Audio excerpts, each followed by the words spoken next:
Hello, peoples, and welcome to Esoterica Cinema, the podcast where we take films from the cinematic multiverse and discuss the hell out of them. My name is Jason Peters, and with me, as always, is the man who once robbed Six Flags Magic Mountain with a souvenir fountain pen and got away with it scot-free. That's right, Mr. Ryan Seabold. What's up, Jason? How's it going, buddy? They've only got 5 flags now, so... Awesome, dude. Yeah, I've actually seen the sixth flag. It is fantastic. But we're not here to discuss that. We are here to discuss a little film called Shutter Island. Are we not, sir? That's damn right. Shutter Island indeed. Or are we? We'll see. There could be a twist even in this podcast. What a twist. What a twist. Why don't you go ahead and hit us up with that description, man? Google has this described as the implausible escape of a brilliant murderess brings U.S. Marshal Teddy Daniels, played by Leo DiCaprio, and his new partner, played by Mark Ruffalo, to Ash Cliff Hospital, a fortress-like insane asylum located on a remote windswept island. The woman appears to have vanished from a locked room, and there are hints of terrible deeds committed within the hospital walls. As the investigation deepens, Teddy realizes he will have to confront his own dark fears if he hopes to make it off the island alive. From 2010, directed by Martin Scorsese, this was written by Dennis Lehane, who wrote Gone Baby Gone and Mystic River. This was also shot by Robert Richardson, the longtime DP of people like Quentin Tarantino. So a lot of good cinematography here. Stars all kinds of people. We're going to get into all of that. This was shot on a budget of $80 million and brought in a box office of $295 million. So people love this movie. But all that aside, Jason, I have to ask you as always, buddy, what did you think about this movie? Ryan, I'm going to be happy to tell you, but first, do want to ask our audience, if you haven't yet, please like and subscribe to this video and our channel. Certainly appreciate you helping us out. Also, do want to invite you to go ahead, if there's any part of this review you agree or disagree with, please leave a section in the comments. We would love to hear from you, and we will go ahead and get back to you as well. So, Ryan, really surprisingly, I really liked this movie. Wow. I did not expect to necessarily really like this movie. I thought I would find it decent. Okay. And I enjoyed it way more than I expected to. It's not particularly intense, but I did find it interesting. I was along for the ride, even though I kind of knew where it was going somewhat for most of it, right? And so even with an ending kind of visible, half mile away or so, I still thought it worked. Now, I'm going to ask you what you thought about this movie, but I also want to know first, have you seen this movie before? I have, yeah, once when it first came out. Same. I saw it when it first came out, but I had zero recollection of anything about this movie. It was pretty much just I remembered that he went to an island, which I probably wouldn't have remembered if it wasn't called Shutter Island, right? So pretty much the back description of the film from the DVD is what I remembered of it. So it was almost like a new experience, and I kind of expected, I think I mentioned this to you, I kind of expected that as I was going through, I'd kind of have these oh, I remember this moments. Not at all. Not once. Right. I think the only part was the one we mentioned where he's holding his wife and she turns to ash from the trailer. That's literally the absolute only image I remembered from the entire movie. Yeah. So. And people kept showing up throughout this film, oddly. I had no recollection of anyone. I didn't look up a lot about this when I went to go see it. I just kind of put it on and said, let's see how this fucking goes. So, all of a sudden Patricia Clarkson's there, Emily Mortimer's there, Jackie Earle Haley's showing up, Max von Sydow shows up. I'm like, wow, this movie is star-packed. And I don't know what I expected because it is a Marty Scorsese film. So he's going to bring the heat. He's not just going to roll out a bunch of no-name people come out for a movie of his. But I just had no clue other than the image that is burned into my brain of Leo DiCaprio holding Michelle Williams. And then her disappearing. And that was it. It's funny that out of all this entire film, that's the one image that we both remember. Right? That's so weird. Yeah. By the way, if anyone else watching, if that's all you remember about this movie, drop it in the comments. But yeah, the pedigree of this film is crazy, right? You've got obviously Scorsese, who's one of cinema's great directors. Yeah. You've got this rock star in Robert Richardson, who, by the way, the fact that he's homies with Oliver Stone, Martin Scorsese, and Quentin Tarantino. Yes. In the business, that's what we call the cocaine trifecta. Okay. Right. You cannot tell me this guy doesn't closet party. Yeah. If those are his three guys, dude. That guy's had a bloody nose or two. Yeah, no doubt. But like you said, it also contains like all the actors in Hollywood's Rolodex. It's not dissimilar to like French Dispatch that we looked at recently, right? Where it's just like, oh, wow, this has like everybody in Hollywood at the time. Right. Yeah, I enjoyed this. This is not obviously one of Scorsese's best films, but it's one of his films. You know what? I actually would rank this toward maybe probably like at least the top half of his body of work, right? Okay. I mean, wow. Is it reaching Taxi Driver or Raging Bull? Yeah. Like, no, of course not. Goodfellas? No, not a candle, right? Like, Departed? Maybe. And that one Best Picture. But like, all right. I have a well-documented dislike of The Departed, so. Yeah. You know. Yeah. Dislike is a strong word, but it's like so many other films, right? Where it's like, I thought it was decent, but then it goes on to win Best Picture, or it's like on all these top 10 lists. And so then by comparison, it's like, you almost don't like it, even though you just think it's fine. You just think it's overrated. That's kind of my opinion of that. I feel like this is a film that was elevated by the craftsmen who made it. I feel like this was 100%. Probably and put in lesser hands across the board. Cinematography, sure. Acting. Dude, everyone in this film is acting their asses off. Like, Leo DiCaprio is intense as fuck throughout this entire film. He is so honed in on what's going on, and he's just like yelling, and he's got his brows furrowed. I mean, this is he came to play with this one. I think Scorsese gave him a shot, and he's like, yeah, let's do this. He brought his A game. Mark Ruffalo's great. Jackie Earle Haley is in a blink and you miss it cameo, but he brings the heat. Yeah. I always love that guy whenever he shows up. Everybody's doing their job. So from the first scene, the movie opens up, and if I'm stealing your thunder, I apologize if this is something you wanted to touch on, but the very first scene, the first scene, they're on the boat, they get to the island, then they get on a car and they roll into the insane asylum, Ashcliff, and the score, the music, is so loud and so over glad dramatic, you brought that up, and like dude. Nothing is happening. They're just driving. So immediately I'm thinking, who scored this thing? And the answer is nobody. They just took all this old music that was canned from like the 1940s from other films, and Scorsese called on his old friend Robbie Robertson from the band to compile and be a music supervisor, if you will, and put together the soundtrack. And it works. I would say some tracks work better than others, namely the track that plays whenever he's visiting his wife is kind of more of a sentimental piece, and that really worked for me. But man, that drive into Ashcliff was so fucking dramatic, and it just kept getting louder and louder. I had my speakers turned really way up. I had to go turn it down. I'm like, that's a bit much, bro. Yeah. No, it's super funny that you brought that up, because to me, it actually, I once I found out that it was a soundtrack instead of an actual score, I went back and I wondered if that opening song that you're talking about was the one that they used toward the beginning of Bram Stoker's Dracula, right before they bring in the title.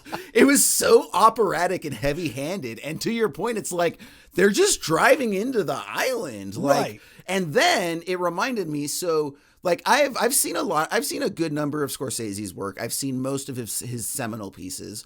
One of his films that I have not seen is Cape Fear. Okay. But I understand that the score in that film is not dissimilar, where it's like, he'll be like walking down the street and it's like, burr, burr, burr, burr, like super dramatic tones. And like, so I think that's kind of just maybe Scorsese's thing at times. Maybe, yeah. Or maybe it was this is like that he brought in, this right? is Maybe feeling this a little limp. Can we boost this up with some music? And Robbie Robertson's like, yeah, we'll just turn it up really loud. Yeah, absolutely. Now, what is your personal opinion of Martin Scorsese and his general body of work? Just as a whole. He's one of the best. Yeah, I love Scorsese. It's always a good time. Yeah. There are a few pieces. Do you have a favorite film? I have not seen yet. I have not seen The Irishman for a litany of reasons. Namely, I just don't have like 4 hours to watch, something that was heralded as kind of a so-so effort by him. He did that. What was Ryan doesn't want to watch a long movie? I know. Don't say. Anyone that's binging these episodes is going to get a theme real quick. What was that ambulance driver movie he did with Nick Cage? Yeah, Bringing Out the Dead. I didn't, it's been a long time since I've seen that one. I remember really wanting to like it, but like not so much. Okay. But it could be due for a rewatch. I have not seen it, but that's kind of where I would put this, I think. This came out, I think, right before, if I'm not mistaken, like The Aviator and Wolf of Wall Street, where he started to take an upturn I believe so. And give us some more of those Scorsese bangers that we were used to with movies like Goodfellas and Casino and, Raging Bull and stuff like that. I think he made more of a return to form, but I think he did a little bit of a dip around this point in his career, if I'm not mistaken, with films like this. Not that this is a bad film. It's hard when you talk about people like Scorsese, because a bad Scorsese film is still going to be better than 90% of the other films you're going to have to watch, right? So yeah, it's still a good movie. So are you comparing it to cinema as a whole? Are you grading it on that level? Or do you hold it against his own record, in which case that's a whole nother bar altogether, because he's one of the best that ever did it, right? Sure. Well, I think I like this film better than you. And one of the things I'll say is that I think there's a number of aspects that do elevate this film, like you're talking about, just from the sure-handed direction, right? But also, you've got this really wonderful cinematography throughout the entire thing. Sure. It's got like a gritty but also bright look. It doesn't like hide a bunch of stuff in the shadows, though it does play to shadows when it makes sense, because it's sort of almost like a neo-noir film, right? It's a gothic noir. Shot by Robert Richardson, as you said, who's just this like super stud that's worked with all these prolific directors. And but there's another aspect of this film that actually was kind of jarring at first. I wasn't entirely sure if it was actually poor editing or not. And then as I sort of like realized what it was doing, I already know where you're going with this. I noticed this too. Yes. So his longtime editor, Thelma Schoonmaker, edited this film as much just as she has all of his previous films.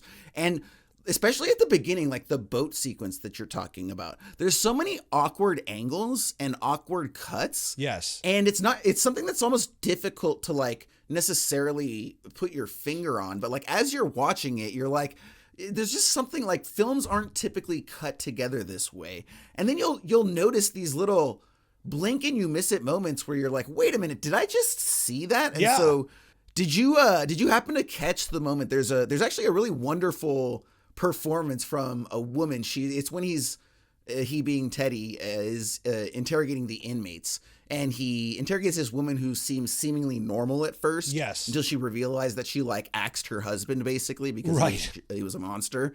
And so there's a moment that like totally caught me off guard, where she like asks for a cup of water, and then it's like poured and given to her, and then she takes a sip, but like they show you in the bottom of the frame that there's no actual cup there. There's no cup. And she's like taking, she's like pantomiming drinking from a cup.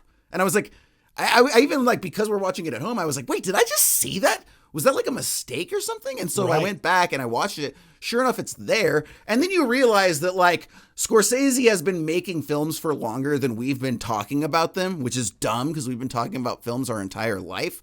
He does not make mistakes, right? Thelma Schoonmaker does not make mistakes. So a lot of the stuff that seems like it could have been a little bit, again, of a misstep, once I realized what they were doing and that it was in service of the actual story and the theme and the resolution towards the end. And it does sort of, I guess if there's a downside, it's that it does kind of diminish maybe some of the tension, because those are indicative of, the fact that this guy's just kind of off his rocker by the end of it, right? But like, all of those looking back, it's like, wow, that's really well executed. That's a great way to tell the audience without telling the audience, right? I appreciated it. Yeah. I mean, apparently water was a trigger for him because of the drowning of his kids and stuff like that. Spoiler alert. Right. So that's why water on the ship bothered him in the very first opening scene.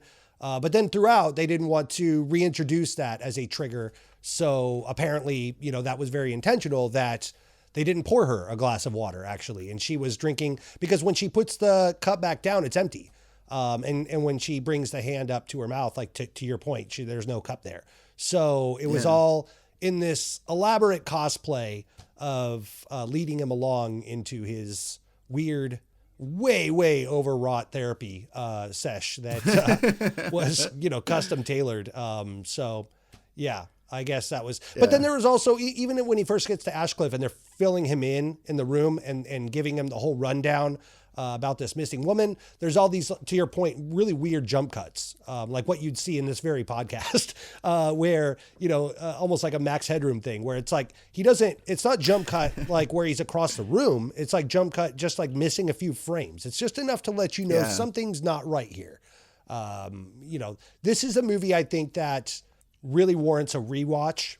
I think I would appreciate a lot of these things, giving it a second pass if I ever get back to this film. Yeah, definitely. Now, I did want to discuss the acting with you because, to be completely honest, so I love DiCaprio's performance. Like, he sold the hell out of it. He really went for it. I appreciated his character.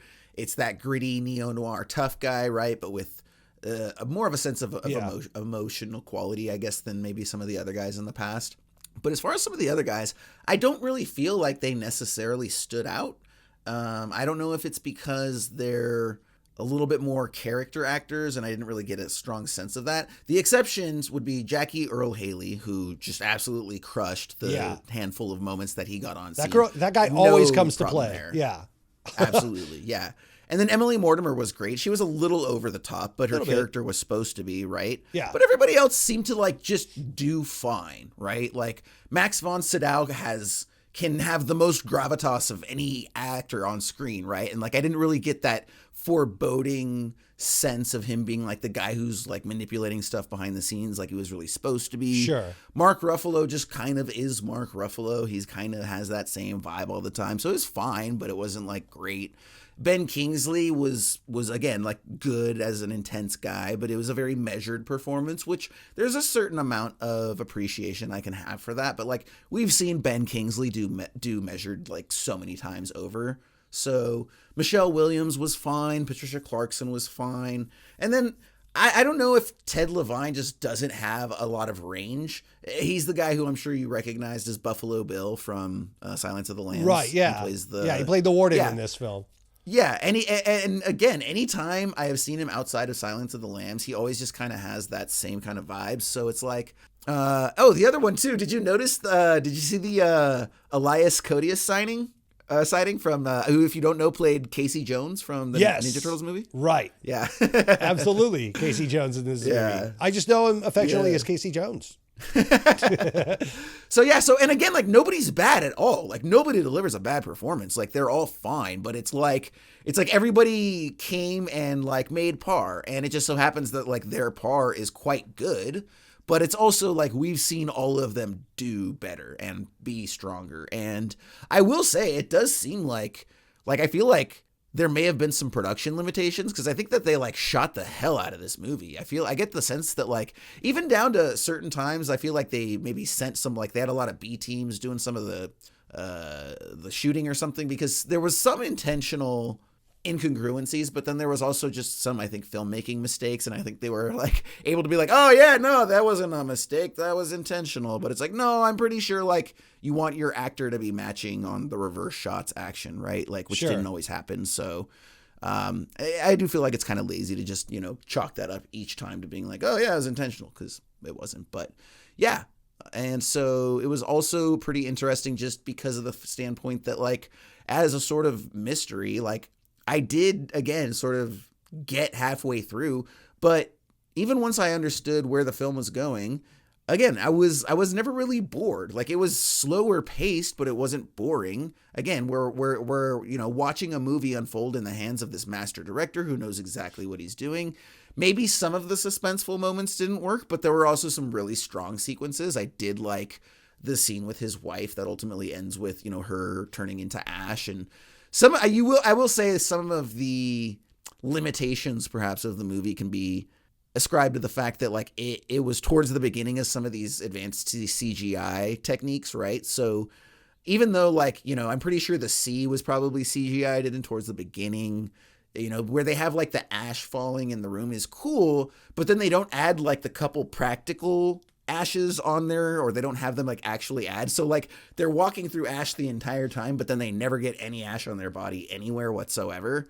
So, but we're able to look past some of those things. But I can't say that any of those things necessarily bothered me enough to where I disliked the film. I was with it the whole time, which for a close to 2.5 hour film is pretty impressive, So I think my problem with this film, if I have one, is in the premise itself, in that okay, it's all of this. It's just, the whole thing is this elaborate, like I said, cosplay of, a method of therapy that they're trying to see if they could bring about Leo back to being who he really is. And so, they create this fake case.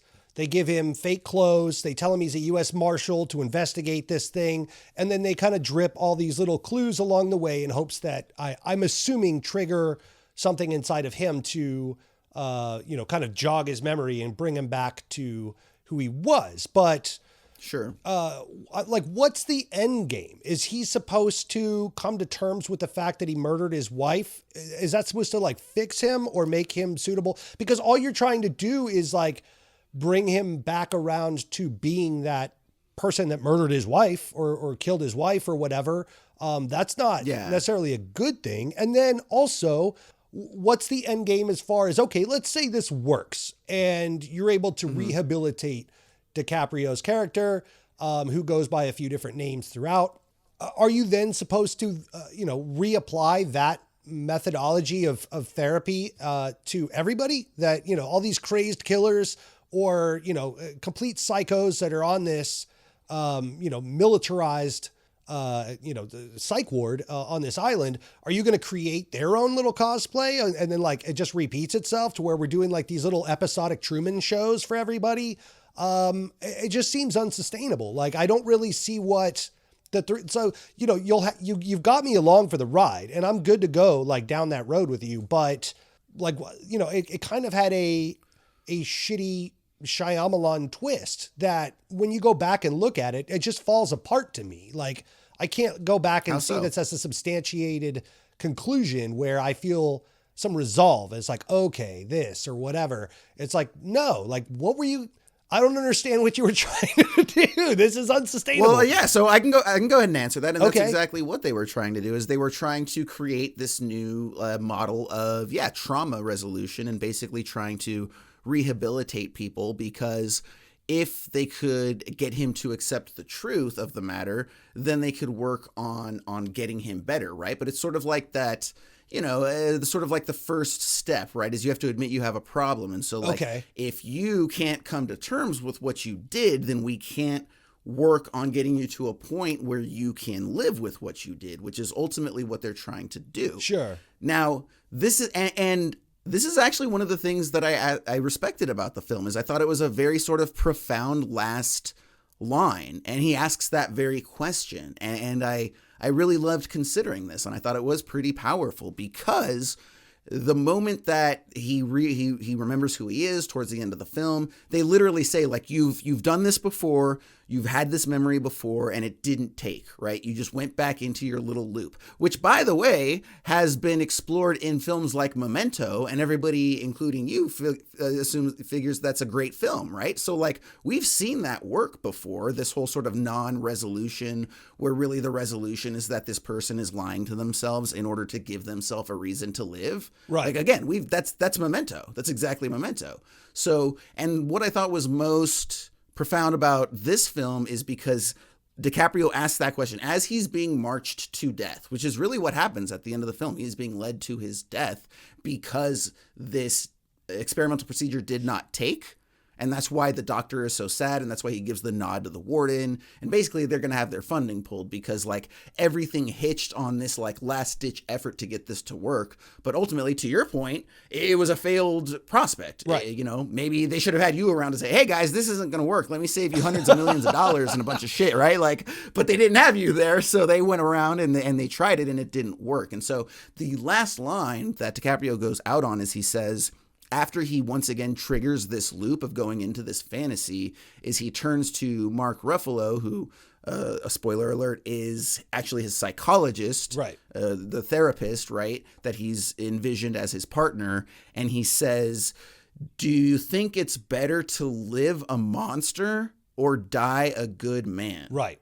And I thought that was very profound. And that's exactly what he did, because as he's marching to his death by engaging in this fantasy that he's created for himself, he gets to feel good about himself as he dies and moves on into the next plane of existence, whatever that looks like for you, right? Now, it's my take on that real quick, that he actually is cognizant and he's faking it to get the lobotomy so that he can, because that's why he kind of says that to Ruffalo. To me, in my mind, that's my spin on it, is that he realizes what's going on, but it's kind of a wink and a nod to Ruffalo saying that I would rather go out a good man than continue to live this monstrous life and all of that. So I'm going to go get lobotomized to clear all this up and go out peaceful. I do think that, that when he woke up in the lighthouse, mentally woke up, I think he stayed that way, but realized that living that life and going down that path was going to be hell for him. To face those demons was too hard. He would rather be lobotomized and just get a full reboot and wipe clean and die in what he envisions being a good man, versus to carry the weight of the death of his family for the rest of his life. I don't think that was too much for him to bear, to quote Val Kilmer from Tombstone. And I mean, and the thing is, like, those are, regardless of whether you think he's necessarily conscious of what he's done or not, like, we're both in agreement that he makes a conscious decision to go there. Right. It's just a matter of how much he may or may be aware of, because he gets in line, like with moment, the orderlies. They're holding, obviously they show us a close up, they're holding the lobotomizing tools. Von Sydow's right there and all of that. So he just goes willingly with the warden and stuff. He's like, let's go get this over with. Going to get your wisdom teeth pulled or something. Like I think he consciously knows what he's going off to do. It's just less painful for him to wipe the slate clean. But if it worked, I just don't see that being sustainable, a sustainable form of therapy. Now, could they have modified it or scaled it down or whatever? It wasn't. It failed. Right. Right. But I'm saying if it had worked, let's say it worked and he was like, hey, I'm better, guys. Everything's good. Ready to face my demons. Then they're like, cool, let's get Charles Manson in here. Let's get all these people in here. We'll put them in a trench coat and tell them they're fucking Dick Tracy and he can go solve their own little cases. I just think that's craziness. I mean, let's look at the pantheon of in cinema history, like what crazy mad scientist doctors have done to try to like treat patients, right? Like we've looked at a cure for wellness. That was way more out there than this solution. I'll tell you that much. This one didn't involve eels down an esophagus. Okay. Yeah. I would much rather do this than that one. Cure for wellness came to my mind a lot throughout this film because I thought that spiritually, I thought that it had a lot of the similar things in common. Just trying to fix people through extreme measures. Again, the gothic noir tone.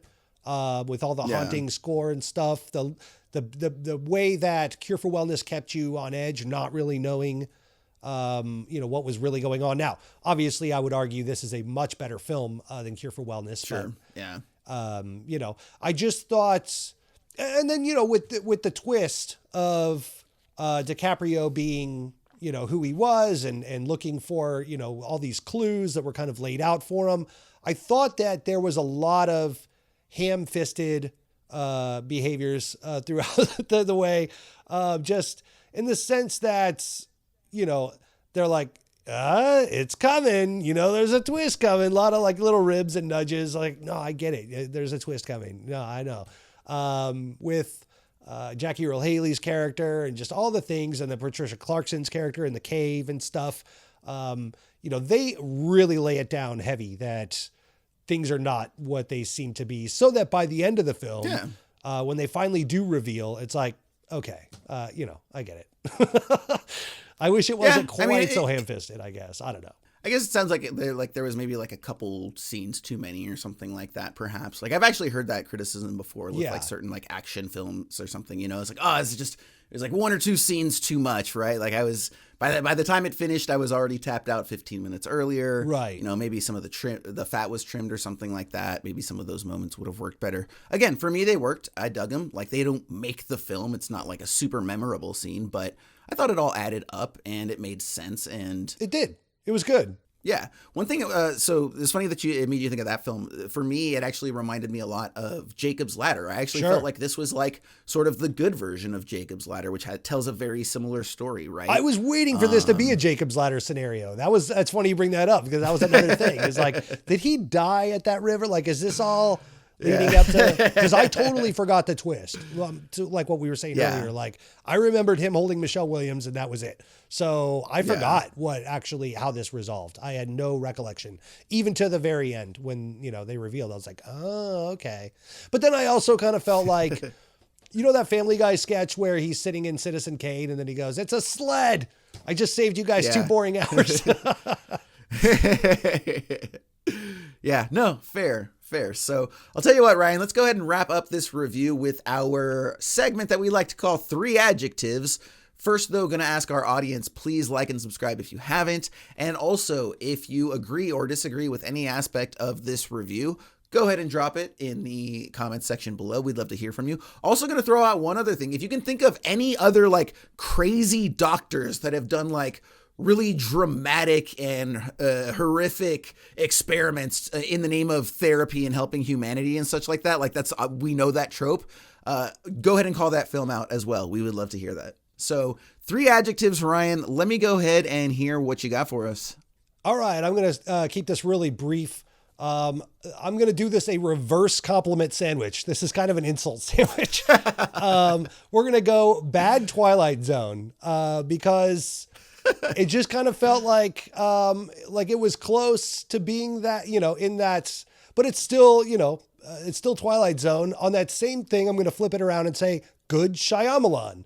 Because it's, I don't... Because you like backhanded compliments. Like right, yeah. This is, because a bad Shyamalan movie is really bad, but a good Shyamalan movie is really good. Now, a good Shyamalan movie is nowhere near a good Scorsese movie, so I'm going to flip it around and say bad Scorsese. So we got bad Twilight Zone, good Shyamalan, bad Scorsese. But with all of that said...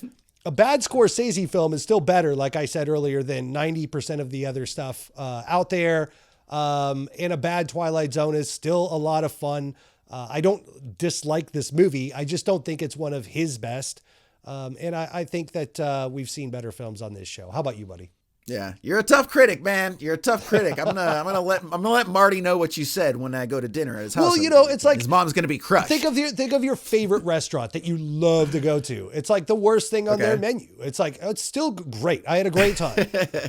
No, I don't regret going out. I don't regret dressing up nice. It's just it's not that wonderful juicy 8-ounce filet mignon at my favorite steakhouse. It was like I went with the pork chop. And I thought, I took a risk. I went off menu a little bit and I still had a great time. Still had some nice wine. Everything's good. The service was fantastic. I should have went with the 8-ounce filet. How about you? Yeah, no, that's totally fair, man. I got that. For my 3 adjectives, they're going to be a little more complimentary than you. I've got engaging. I stayed with it the entire time. Consistent, for a lot of times when you're watching films, I feel like it goes in fits and spurts or something like that, where it's like, oh, I'm super into this. And then like, there's a scene that's maybe a little bit less engaging or it gets away from something that you kind of like. And you're like, I'm not kind of into this part. And so, but then, it picks back up and like, you're totally in it again. Yeah. Right. Like, so this film, I was literally just as engaged from the beginning at the end. At no point was I like, wow, this is the best film ever. But at no point was I like, all right, guys, let's wrap this up. No, you're right about that. I would agree with 120% of it. Yes. Yeah. And then technically exceptional. Just every aspect of this, from the sound design to the editing to the camera work to the direction, even down to the screenplay. It's actually, I thought it was a really strong screenplay. And I thought probably the book that it was modeled after and adapted from is probably pretty strong as well. I know Dennis Lane's a great writer, great reputation. So technically exceptional, consistent, and engaging. I'm going to go ahead and out of 5 stars, give this one 4.25. So wow. 4.25 out of 5 stars for Shutter Island. Like I said, I did enjoy this movie. I respected and appreciated it. How about you, Ryan? What you got? I'm giving this one 3.5 stars. It was good. Fair. It wasn't great. It was not bad. This was a really good movie. And I'll leave it at that. All right, man. Excellent. So do want to tell our audience, go ahead and visit our website for more exclusive content for Esoterica Cinema. This is Jason Peters. He's Ryan Siebold. Enjoy the movies.